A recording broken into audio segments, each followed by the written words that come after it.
Hello and welcome back. Brett here with clickmail.co. Okay, so in this video, we're going to define what it is to have relative truth or relative morality. And so, what relative, and these are both very closely related because if we were to say you get to choose your morality and you could just say, well, I think for me, murder is fine because I feel like it's good. Well, that would be also a truth claim. Is it true that murder is okay for you? So, do we believe that truth is up for discussion or does God define truth? Okay, so if God defines truth, you've got, you know, absolute truth, which is what we discussed in the last video. Now, in this video, relative truth would say we don't discover truth. It doesn't exist out there because, like, for example, with an atheist, they don't believe in God. So, where do you put the definition of truth if not on yourself? There's nowhere to put it. So, where do you ground truth? In yourself. And so you make up truth and you make up what is true about morality. So that would be not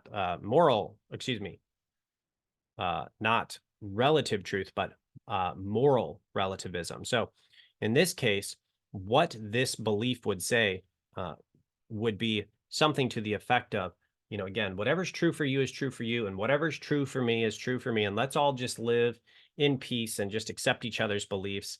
And, if you believe that, this God over here is true, good for you. And if I believe this God over here is true, good for me. And if someone believes they're all real or none of them are real, everybody gets to have their truth. So this would be an example of relative truth. Now, when we bring this into moral relativism, which is very closely related, so we're just talking about both, the idea is, well, you can decide what's good for you from a moral perspective. Well, if you feel like it's not bad to yell and shout at people on the road and give them the finger because you're feeling angry, then that's true for you. You don't do that because that'd be bad for you. But I feel like that's okay for me, so it's not really a big deal. And so this is moral relativism. And this is what we're going to talk about in this video. Now, one of the things that I want to point out as we continue with the types of moral relativism is that if you do not have a place to ground morality, pretty much anything becomes excusable.